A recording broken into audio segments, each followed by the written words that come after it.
My last video was talking about setting boundaries, and I gave a specific example of how to do it with your ex, and it's about being firm, kind, and keeping it really short. I really want to follow up on that, and my last video is a clarification on setting boundaries. So, setting boundaries in a divorce or even after a divorce is such a critical part of co-parenting. It's actually a loving act. It's a really compassionate act. It's showing somebody and giving them an invitation to work functionally with you. At its best, it's a way to create a very positive co-parenting relationship. At its worst, it's used to try to control others. So I set boundaries all day long in my life and in my business and in my practice and with my clients and with opposing attorneys. So I've got a lot of practice on it. And I want to share something with you that I've learned that's going to help you. And what I've learned about boundary setting is that it feels really great in the beginning because you're going to set all these boundaries about who comes to your house for the holidays and what you're going to do and when it's okay to talk to you and when it's not. But here's the bad news. Setting boundaries is ultimately about yourself. You're setting a boundary about whether or not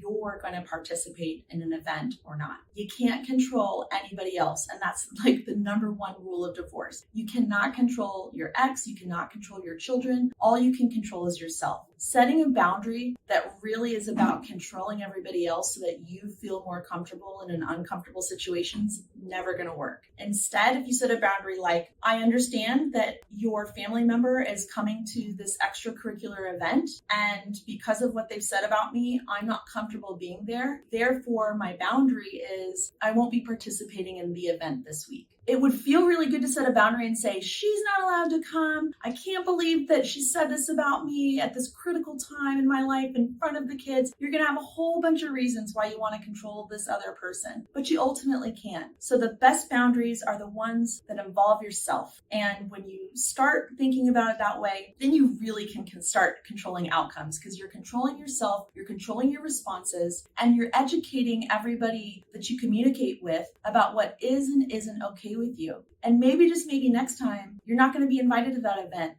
that family member's at that said all those mean things to you. And you don't have to set a boundary because they already know that that's not going to be something you participate in. Thanks for the invitation, but no thanks. So setting boundaries is cool. And we're going to always try to control other people through our boundaries, but those aren't the ones that work. So the next time you want to set a boundary, ask yourself, what is it that I want to do? And how can I control this in a way that I like the result? And most of the time that has to do with your own behavior, what you do and do not attend, what you will or will not communicate about or with, the things about yourself. When you focus on yourself, everything else works out.